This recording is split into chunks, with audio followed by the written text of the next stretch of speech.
রাজনৈতিক মহলের আশঙ্কা সত্যি হলো, বিজেপি প্রধান উপপ্রধানের তৃণমূলে যোগ। তৃণমূলের প্রধান গঠন। দক্ষিণ চব্বিশ পরগনা জেলার মথুরাপুর লোকসভার বিজেপি শাসিত কৃষ্ণচন্দ্রপুর গ্রাম পঞ্চায়েত শেষ পর্যন্ত তৃণমূলের দখলে গেল। হাতছাড়া হলো বিজেপির। সবেমাত্র লোকসভায় জিতে আসা সাংসদ বাপি হালদারের নিজের গড়ে কৃষ্ণচন্দ্রপুর গ্রাম পঞ্চায়েত তৃণমূলের হাতছাড়া হয়ে বিজেপি প্রধান গঠন করেছিল। এই ঘটনার পর থেকে মনমরা হয়ে পড়েছিলেন বাপি হালদার নিজে। শেষ পর্যন্ত বাপি হালদার এর রাজনৈতিক কৌশল এবং দলের উন্নয়নের কাছে নতির স্বীকার করল বিজেপি শাসিত গ্রাম পঞ্চায়েতের প্রধান উপপ্রধান সহ সদস্যরা। গত কয়েকদিন আগে দুই বিজেপি এবং দুজন সিপিআইএম সদস্য বাপি হালদারের হাত ধরে তৃণমূলে যোগদান করে, যার ফলে 15টি আসন বিশিষ্ট কৃষ্ণচন্দ্রপুর গ্রাম পঞ্চায়েতে বিজেপির হাতছাড়া হয়।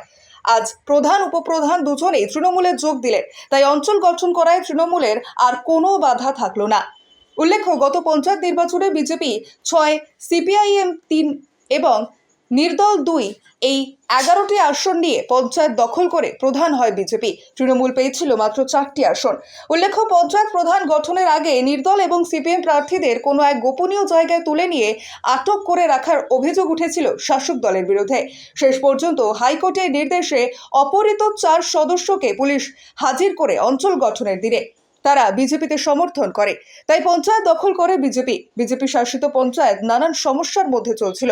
গত কয়েকদিন আগে দুজন বিজেপি সদস্য, দুজন নির্দল পর্যায়ের সদস্য তৃণমূলে যোগদান করায় তৃণমূলের শক্তি বৃদ্ধি হয়ে সদস্য সংখ্যা হয় 8। বিজেপির সঙ্গে থাকা 7 প্রধান উপপ্রধান সংখ্যাগরিষ্ঠতা হারিয়ে ফেলে।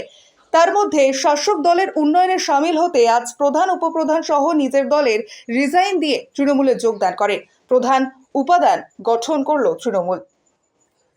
আপনারা জানেন যে আমাদের 6 জন ছিল, আর বাকি যারা 9 জন বাইরে ছিল, অন্য দলের ছিল, তারা ইতিমধ্যে তারা লোকসভা নির্বাচনের পরে তারা যোগাযোগ করে যে আমরা উন্নয়নের পক্ষে মমতা বন্দ্যোপাধ্যায়, আদর্শ অভিষেক বন্দ্যোপাধ্যায়ের যে চিন্তাধারা, সেই চিন্তাধারা আমরা মানুষের মধ্যে ছড়িয়ে দিতে চাই, উন্নয়নের পক্ষে আসতে চাই।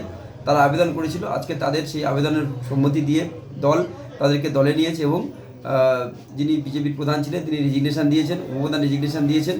তারপরে আজকের সদ্য তৃণমূল কংগ্রেসের প্রধান নির্বাচিত হলো প্রশান্ত হালদার, উপপ্রধান সুশান্ত মণ্ডল নির্বাচিত হলো এবং সকলকে নিয়ে আগামী দিন কৃষ্ণচন্দ্র অঞ্চলে উন্নয়নের জোয়ার বইবে, এটুকু বলতে পারি।